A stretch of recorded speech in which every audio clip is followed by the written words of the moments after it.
दोस्तों, हमारे चैनल को सब्सक्राइब करने के लिए आप सब्सक्राइब के इस रेड बटन को ऐसे दबाएं और फिर सबसे पहले हमारी वीडियो प्राप्त करने के लिए इस बेल आइकन को ऐसे दबाएं। वेलकम दोस्तों, बालाजी ऑनलाइन क्लासेस में हम आपका एक बार फिर से स्वागत करते हैं। तो दोस्तों, आज की जो हमारी वीडियो है वो है शिक्षा मनोविज्ञान के ऊपर। तो दोस्तों, हमने आपका एक मॉक टेस्ट लेने का निर्णय लिया है कि हम आपका ये टेस्ट लेंगे। इसमें आपने सही आंसर को टिक करना है। आप एक अपना कॉपी और पेन ले लीजिए और आंसर मिलाइए और लास्ट में देखना कि आपने कितने क्वेश्चंस को सही किया है। तो इससे आपको पता लग जाएगा कि आप कितनी तैयारी कर पा रहे हैं और कितनी आपने की है और कितनी आपको ज़रूरत है। तो दोस्तों, आइए इसी अभियान को स्टार्ट करते हैं।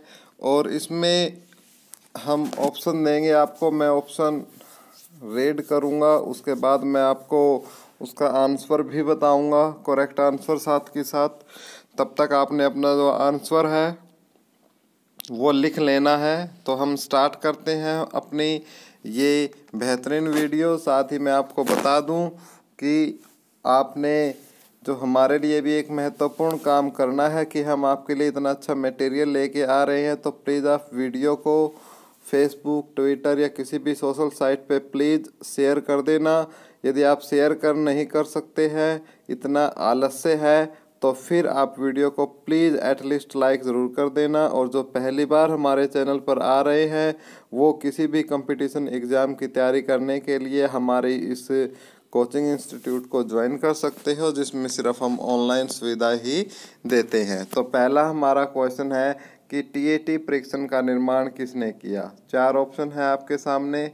अल्फ्रेड बीने, मॉर्गन व मुर्रे, थॉर्नडाइक और स्किनर। आपने अपना आंसर है अपने कॉपी में लिख लेना है। ए है, बी है, सी है, डी है। उसके बाद मैं आपको आंसर बताऊंगा। जो टेट होता है, थीमेटिक एप्रिसिएशन टेस्ट बोलते हैं इसको, और इसका निर्माण किया गया था मॉर्गन व मुर्रे ने। किसने किया था? मॉर्गन व मुर्रे ने। तो जिनका भी आंसर बी है उनका सही है, बाकी सबका गलत है। अपना नोट कर लें। और हाँ दोस्तों, एक और बात है, जब कमेंट बॉक्स में कमेंट करो तो सिर्फ जो आपकी रियलिटी है कि कितने क्वेश्चनों में से आपने कितने क्वेश्चन ठीक किए, वो ही प्लीज़ हमारे साथ शेयर करना, ताकि हम आपका सही अंदाज़ा लगा सकें और आपके लिए बेहतरीन से बेहतरीन वीडियो आपके लिए हम ला सकें। नेक्स्ट क्वेश्चन है हमारा दूसरा क्वेश्चन। दूसरे क्वेश्चन में है हमारा क्वेश्चन है दूसरा कि व्यक्तित्व को प्रभावित करने वाले कारक है वंशानुक्रम, वातावरण, उपरोक्त दोनों, उपरोक्त में से कोई नहीं। तो आपके लिए ये ऑप्शन है कि व्यक्तित्व को प्रभावित करने वाले कारक है। तो इसका आंसर आपने लिख लिया होगा। तो मैं अब आपको इसका सही आंसर बताता हूँ। इसका है सी। तो वंशानुक्रम और वातावरण दोनों ही इसके करेक्ट आंसर है। नेक्स्ट तीसरा क्वेश्चन है, अचेतन मन का अध्ययन किया जाता है मनोविश्लेषण विधियों द्वारा, अवलोकन विधियों द्वारा, साक्षात्कार द्वारा, आत्मकथा द्वारा। तो अचेतन मन का अध्ययन किया जाता है। तो इसमें आपके 4 ऑप्शन मैंने आपको बता दिए हैं, आप देख सकते हो और अपना आंसर बता सकते हो। तो ओके दोस्तों, उम्मीद करता हूँ आपने अपना आंसर दे दिया होगा। मैं आपको इनका करेक्ट आंसर बताता हूँ। तो इसका आंसर है मनोविश्लेषण विधियों द्वारा, यानी जो पहला ऑप्शन है इसका वो करेक्ट है। नेक्स्ट है हमारा चौथा क्वेश्चन इसी कड़ी में कि बालक अंतर्बोध परीक्षण का निर्माण लियोपोल्ड बैलक द्वारा किया गया। ठीक है, कब किया गया? 1952 में, 1950 में, 1949 में, 1948 में। तो आप फटाफट टिक कर लो अपना जो भी आंसर आपने टिक करना है। और उसके बाद मैं अभी आपको आंसर बता रहा हूँ। अब ज़्यादा टाइम नहीं दे सकता क्योंकि उसके बाद वीडियो लंबी हो जाएगी।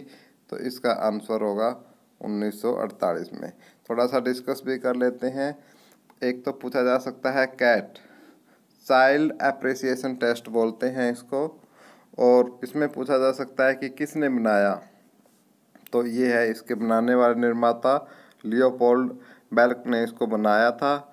और कब बनाया था? 1948 में। उम्मीद करता हूँ कि पूरा क्वेश्चन आपको समझ में आ गया होगा। 3-4 क्वेश्चन इसमें से जो बन सकते हैं मैंने आपके साथ वो शेयर कर लिए हैं। दो कैट है 1948 में लियोपोल्ड बेलेक द्वारा बनाया गया, जिसको हिंदी में बालक अंतर्बोध परीक्षण बोलते हैं और इंग्लिश में चाइल्ड एप्रिसिएशन टेस्ट बोला जाता है।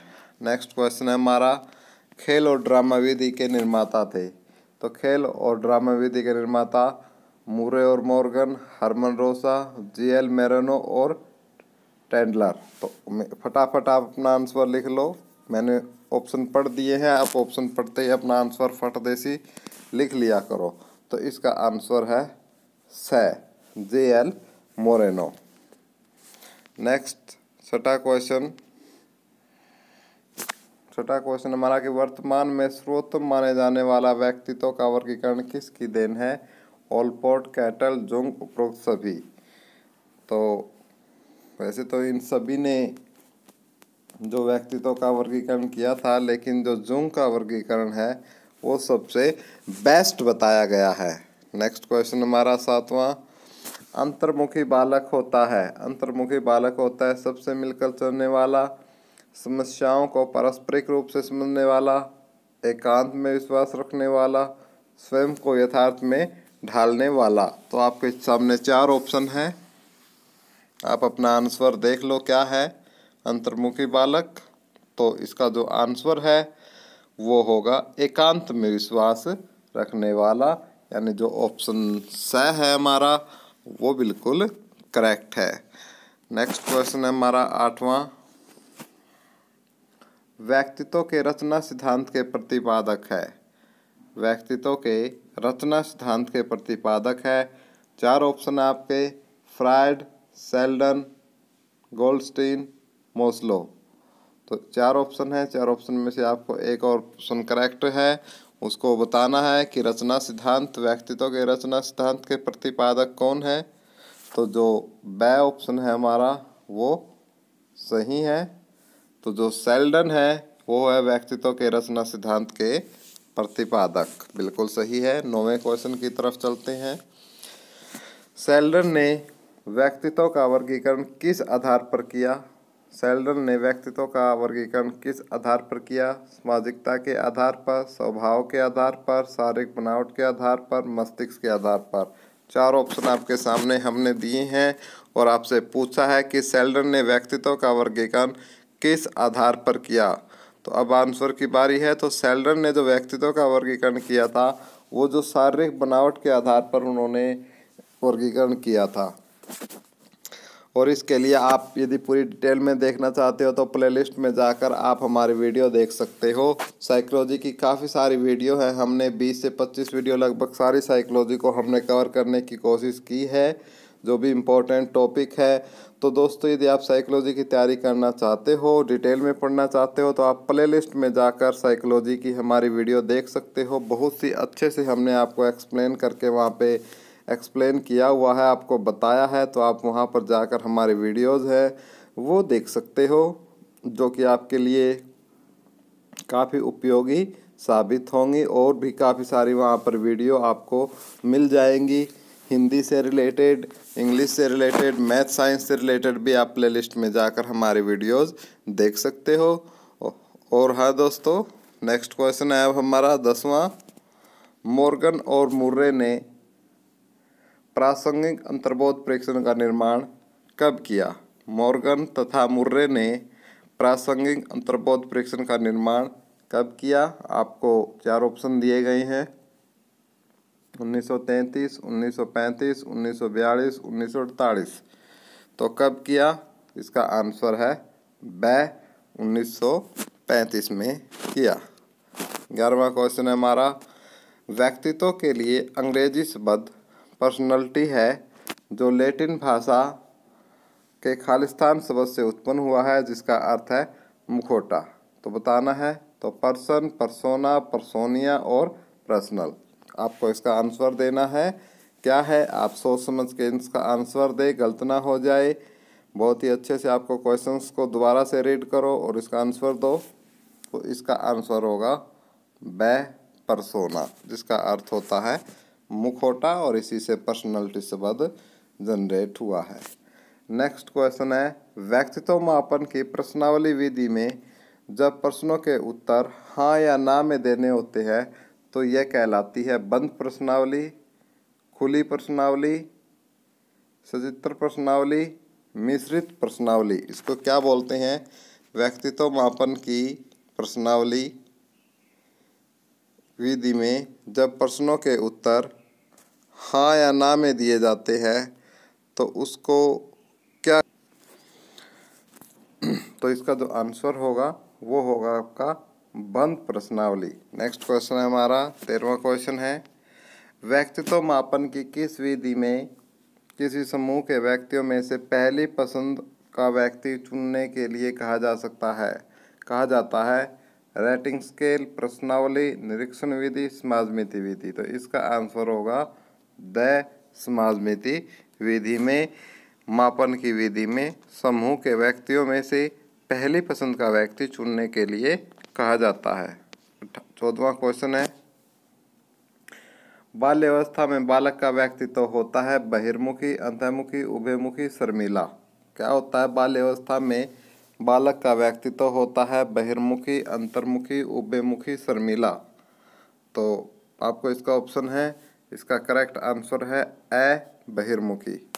नेक्स्ट क्वेश्चन है हमारा, अहम को कहते हैं आईडी, ईगो, सुपर ईगो, उपरोक्त में कोई नहीं, तो इसको बोलते हैं इसको बोला जाता है ईगो। नेक्स्ट क्वेश्चन है हमारा 16वां क्वेश्चन, फ्रायड ने सबसे अधिक किस मूल प्रवृत्ति पर जोर दिया? काम प्रवृत्ति, रचना, संचय, समूह प्रवृत्ति। आपने इनका ऑप्शन करके एक इसका आंसर बताना है। टिक कर लो आप अपना आंसर। तो करेक्ट आंसर है इसका काम प्रवृत्ति। इसका करेक्ट आंसर क्या है? काम प्रवृत्ति। तो दोस्तों, जो ये आप वीडियो है आपको कैसी लग रही है, प्लीज़ आप हमें कमेंट बॉक्स में कमेंट कर ज़रूर बताना कि आपको हमारी द्वारा ये वीडियो कैसी लग रही है। आपको ये वीडियो यदि आपको पसंद आ रही है या नहीं आ रही है तो ज़रूर इसको भी आप कमेंट बॉक्स में कमेंट करके हमें बता सकते हैं। दूसरी सबसे महत्वपूर्ण बात कि वीडियो को प्लीज़ लाइक एंड शेयर ज़रूर कर देना दोस्तों, क्योंकि जितनी ज़्यादा वीडियो शेयर होगी, लाइक होगी, उतनी ज़्यादा लोगों तक पहुंचेगी, जिससे ज़्यादा से ज़्यादा हमारे भाई बहनों जो कि ज़रूरतमंद हैं, जो कि किसी कोचिंग इंस्टीट्यूट पर, महंगे कोचिंग इंस्टीट्यूट पर नहीं जा सकते या हो सकता है उनके पास समय का अभाव हो, तो उन तक ये वीडियो पहुंच के, हमारा यही मकसद है इस चैनल को ओपन करने का मेरा, क्योंकि मैं इन सब परिस्थितियों से गुज़र चुका हूं। तो मेरा इसलिए मैंने निर्णय लिया है कि मैं उन सब की हेल्प करूंगा जो कि हेल्पलेस हैं।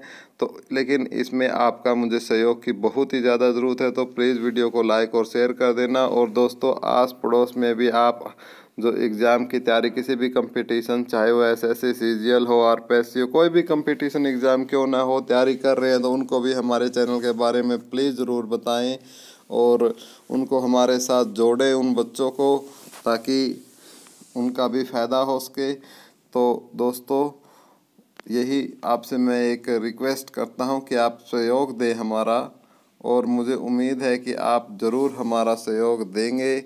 मुझे इस बात का पूरा विश्वास है अपने आप पर। नेक्स्ट क्वेश्चन है, तैयार हो जाओ कॉपी पेन लेके, जिसका आपको आंसर देना है।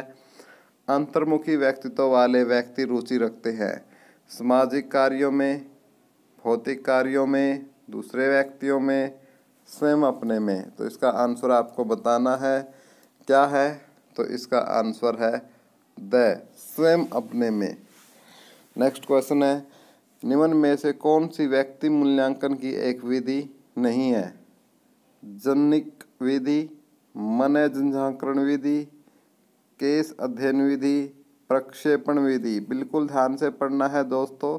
देखो, 2 विधियाँ तो आपको देखते ही आपको इसको एलिमिनेट कर दोगे, जो कि लेकिन अब इनमें से आपको यदि डाउट होता है तो मन जनजागरण विधि है, वो कोई ऐसी विधि नहीं होती। तो इसका जो उत्तर होगा वो होगा मन जनजागरण विधि कोई विधि नहीं होती।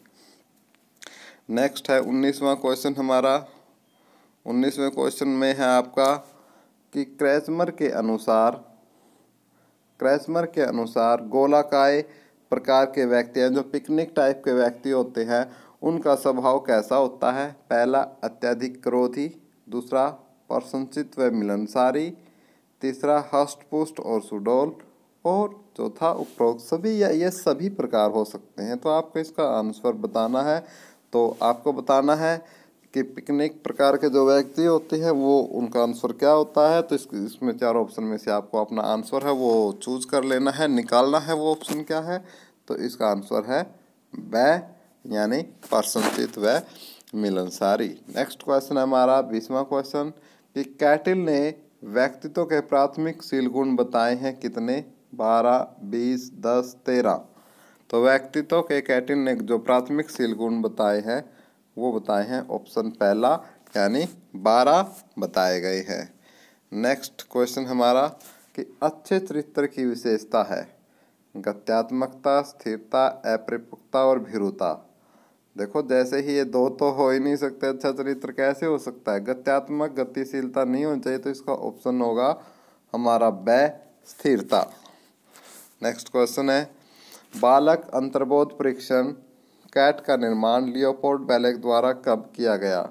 तो 1952, 1948, 1949, 1949 कितना किया गया? तो इसका आंसर हम पहले बता चुके हैं 1948, और मैं इसमें आपको ज़्यादा टाइम नहीं दूंगा, तो ये रिवाइज क्वेश्चन था। नेक्स्ट क्वेश्चन है हमारा 23वां भावुक स्पष्ट तथा विचारों को बिना परिणामों के सोचे कहने वाले व्यक्ति को खालिस्तान कहते हैं। मंदबुद्धि, सूक्ष्म विचारक, चक्कर विक्षिप्त और बहिर्मुखी, यानी बिल्कुल कोई सोचा समझा नहीं उनको, और उनके रिजल्ट को नहीं कि भी ऐसा बोल दिया तो हम इसके रिजल्ट क्या हो सकते हैं। तो इस प्रकार के व्यक्ति को क्या कहते हैं? इनमें से चार ऑप्शन में से चुनना, जो कि आपको पता है, वैसे बहुत ही आसान क्वेश्चन है। भावुक स्पष्ट तथा विचारों को बिना परिणामों के सोचे कहने वाले व्यक्ति को, इसका आंसर होगा हमारा स, चक्कर विक्षिप्त बोला जाता है। क्या बोलते हैं? चक्कर विक्षिप्त बोला जाता है ऐसे व्यक्ति को जो बिना भावुक स्पष्ट और विचारों के बिना परिणामों के ही कुछ भी बक देता है। नेक्स्ट 24वां क्वेश्चन है हमारा कि किस पुस्तक में सर फ्रांसिस गाल्टन ने 1869 में व्यक्तिगत विभिन्नताओं का वैज्ञानिक ढंग से विवेचन किया? कि किस पुस्तक में सर फ्रांसिस गाल्टन ने 1869 में व्यक्तिगत विभिन्नताओं का वैज्ञानिक ढंग से विवेचन किया? पहला ऑप्शन है आपका डिस्कवरी, दूसरा है वेरियस स्पेसिस, तीसरा है हेरेडिटरी जीनियस, और चौथा है उपरोक्त में से कोई नहीं। तो इसमें से आपके चार ऑप्शन हैं, इन चार ऑप्शन में से आपको आंसर चूज करना है, तो आप देख लीजिए। तो इसका ऑप्शन है स, हेरेडिटरी जीनियस। तो हेरेडिटरी जीनियस पुस्तक में सर फ्रांसिस गाल्टन ने 1869 में व्यक्तिगत विभिन्नताओं का वैज्ञानिक ढंग से विवेचन किया। नेक्स्ट क्वेश्चन है हमारा 25वां क्वेश्चन। 25वें क्वेश्चन में है कि व्यक्तित्व की रचना सिद्धांत के प्रतिपादक कौन है? रचना सिद्धांत के फ्रायड, सेल्डन, गोल्डस्टीन, मोस्लो। ज़्यादा टाइम नहीं दूंगा, बिल्कुल 2 सेकंड। तो इसका ऑप्शन है ब, सेल्डन। नेक्स्ट क्वेश्चन है 26वां। थॉर्नडाइक ने व्यक्तित्व को 3 वर्गों में विभाजित किया, उनमें शामिल है सूक्ष्म विचारक, स्थूल विचारक, विचार प्रधान विचारक, उपरोक्त सभी। तो इसमें आपको बताना है कि थॉर्नडाइक ने व्यक्तित्व को 3 वर्गों में विभक्त किया, उनमें शामिल है सूक्ष्म विचारक, स्थूल विचारक, विचार प्रधान विचारक, उपरोक्त सभी। तो इसका आंसर होगा उपरोक्त सभी। 27वां क्वेश्चन है हमारा मॉर्गन और मुर्रे ने प्रशासनिक अंतर्बोध परीक्षण का निर्माण कब किया? ज़्यादा टाइम आपका हम नहीं लेंगे, 1 सेकंड में आपको इसका आंसर बताना है, 1948 में। नेक्स्ट है हमारा 28वां क्वेश्चन। बुद्धि का वैज्ञानिक मापन सर्वप्रथम आरंभ किया? तो बुद्धि का वैज्ञानिक मापन सर्वप्रथम आरंभ किया था किसने?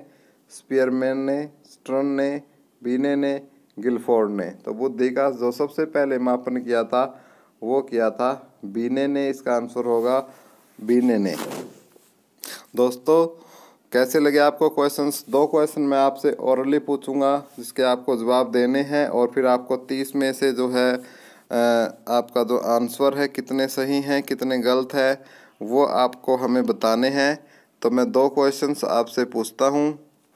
तो एक नेक्स्ट क्वेश्चन हमारा 29वां जो हम ओरली लिख रहे हैं कि राष्ट्रीय साक्षरता मिशन, राष्ट्रीय साक्षरता मिशन किस आयोग की देन है? राष्ट्रीय साक्षरता मिशन किस आयोग की देन है आपको बताना है हमें, और इसके कोई ऑप्शन नहीं मिलेंगे आपको, विदाउट ऑप्शन इसका आंसर बताना है कि राष्ट्रीय साक्षरता मिशन है वो किस आयोग की देन है। आपको 10 सेकंड दिए जाएंगे सोचने के लिए कि राष्ट्रीय साक्षरता मिशन किस आयोग की देन है।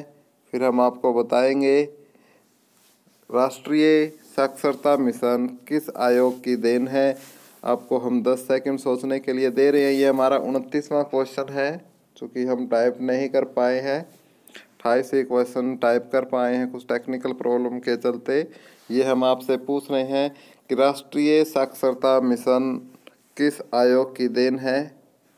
राष्ट्रीय साक्षरता मिशन किस आयोग की देन है? तो इसका आंसर अब हम आपको बता रहे हैं। इसका आंसर रिलीज हो रहा है आपके लिए, आप ध्यान से सुनिए। राष्ट्रीय साक्षरता मिशन राष्ट्रीय शिक्षा नीति की देन है। राष्ट्रीय शिक्षा नीति की देन है। राष्ट्रीय जो राष्ट्रीय साक्षरता मिशन है वो राष्ट्रीय शिक्षा नीति की देन है। ये हमारा 29वां क्वेश्चन था। अब हम 30वां क्वेश्चन आपसे पूछ रहे हैं कि अनौपचारिक शिक्षा, अनौपचारिक शिक्षा किस आयु वर्ग के बच्चों को दी जाती है? अनौपचारिक शिक्षा किस आयु वर्ग के बच्चों को दी जाती है? आप तैयार रहिए हमारे इस क्वेश्चन के लिए और बताइए हमें कि अनौपचारिक शिक्षा किस आयु वर्ग के बच्चों को अनौपचारिक शिक्षा दी जाती है? अनौपचारिक शिक्षा किस आयु वर्ग के बच्चों के लिए दी जाती है? प्लीज़ आप बताइए, सोचिए इस क्वेश्चन के बारे में और हम अपना आंसर है वो लिख लीजिए। क्या उसके बाद मिलान कीजिए हमारे आंसर से, क्या आपने आंसर सही भी लिखा है या नहीं। बताइए अनौपचारिक शिक्षा व्यवस्था किस आयु वर्ग के बच्चों के लिए की जाती है। अब हम उत्तर रिलीज कर रहे हैं तो इसका आंसर होगा जो अनौपचारिक शिक्षा है उसके लिए कोई आयु वर्ग सीमा नहीं है, कोई भी व्यक्ति है इसको ले सकता है, ये सभी के लिए ही इम्पोर्टेंट है। तो अनौपचारिक शिक्षा की कोई आयु नहीं है, ये सभी आयु वर्ग के लोगों के लिए है। और एक और क्वेश्चन हमारा लास्ट में कि जो कोठारी कमीशन था वो कब आया? ये 31वां क्वेश्चन है जो आपके कमेंट बॉक्स में आपको लिखना है कि कोठारी आयोग की स्थापना कब की गई और किसकी अध्यक्षता में कोठारी आयोग की स्थापना की गई। तो आपको आंसर में देना है कि जो कोठारी आयोग की स्थापना है वो कब की गई। कोठारी जो आयोग था, कोठारी आयोग बहुत ही इम्पोर्टेंट है। कोठारी आयोग की स्थापना कब की गई और किसने की, इन दोनों क्वेश्चंस के जो आंसर है वो लिख के आपको कमेंट बॉक्स में भेज देने हैं। तो ओके दोस्तों, अपना स्कोर और इस क्वेश्चन का आंसर लिखकर आप कमेंट बॉक्स में ज़रूर कमेंट करें। उम्मीद करता हूँ आप ज़रूर करेंगे। और हाँ दोस्तों, यदि आपको वीडियो पसंद आई हो तो प्लीज़ वीडियो को लाइक और शेयर करना न भूलें। दोस्तों वीडियो को ज़्यादा से ज़्यादा लाइक करें, ज़्यादा से ज़्यादा फ्रेंड्स में अपने साथ फेसबुक ग्रुप्स में बहुत सारे ग्रुप होते हैं एजुकेशनल, उनमें इसको वीडियो को शेयर करें आप। बदले में मेरा इतना काम तो ज़रूर कर देना। मैं आपसे हाथ जोड़कर रिक्वेस्ट करता हूँ सभी भाई बहनों से कि आप ज़रूर हमारा ये काम करोगे और वीडियो को लाइक भी करोगे। और हाँ दोस्तों, जो पहली बार हमारे चैनल पर आए हैं वो अच्छी तैयारी के लिए किसी भी उनको हम ये गारंटी देते हैं किसी कोचिंग इंस्टीट्यूट पे जाने की ज़रूरत नहीं है। हमारे साथ जुड़िए, हम आपकी अच्छी से अच्छी तैयारी करवाएंगे। चैनल को प्लीज़ सब्सक्राइब कर ले और साथ में बेल आइकन को ऑन कर ले।